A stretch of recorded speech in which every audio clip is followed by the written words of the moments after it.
É, eu venho falando, viu, Batista, desse aspecto de pandemia, né?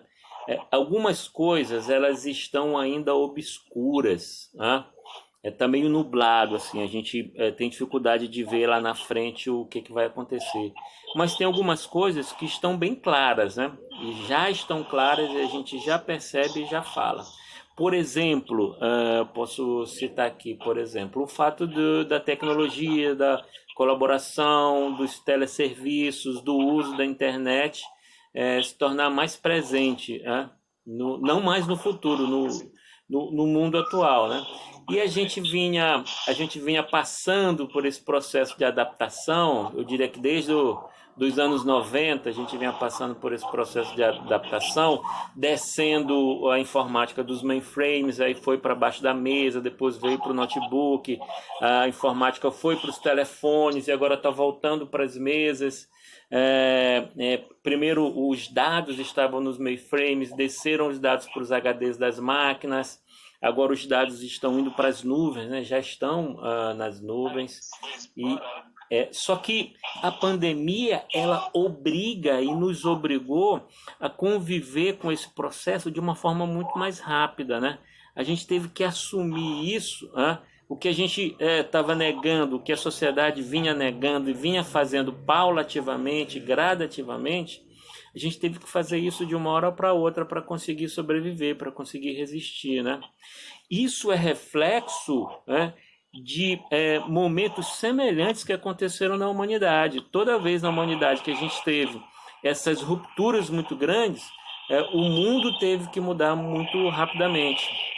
Foi o caso, por exemplo, um exemplo que eu sempre cito, a queda, desculpa, a queda da Bastilha. Obrigou o mundo a mudar, influenciou o mundo, né? As democracias, as liberdades, né? Então não aconteceu tão rápido quanto agora por causa da comunicação dos aviões, mas mudou o mundo, né? Se diz até que foi o momento que mudou de século, 16 para 17, foi com a queda da Bastilha, né?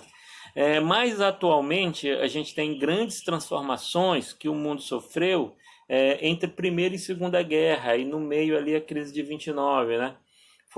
Eu diria que foram os três momentos assim, que mudaram significativamente o mundo também, sob o ponto de vista tecnológico. Novas organizações surgiram depois disso, né?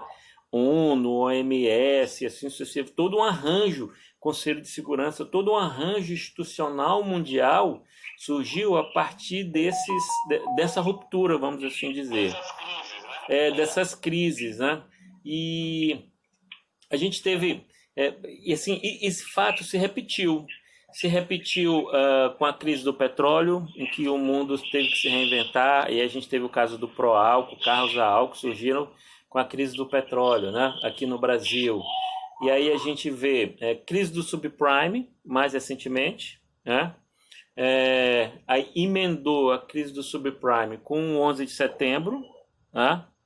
Na verdade, o 11 de setembro, desculpa, na verdade, o 11 de setembro primeiro, aí depois crise do subprime, e aí se falava, assim, entre os historiadores, no meio da academia, se falava o seguinte, o que, que vai caracterizar a mudança de século, do século XX para o século XXI?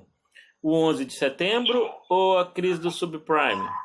Existia essa dúvida, né? Isso vai se confirmar lá na frente, né? Talvez não a gente, não os nossos filhos, talvez os nossos netos vão entender isso.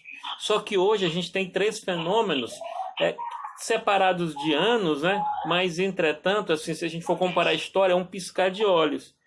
11 de setembro, subprime e agora a pandemia. E a pandemia vindo com força, né, de transformar até o nosso mundo. Eu fiz aqui para que a gente possa falar com os telespectadores, eu fiz um hoje e um futuro, né? E fazendo análise de ponto a ponto. A gente começa a perceber que a gente tem algumas nuvens que não são tão claras, mas a gente tem algumas questões que são muito claras, Batista.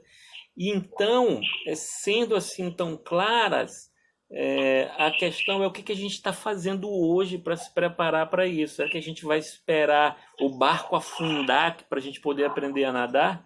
Então a gente tem que aprender a nadar agora, né?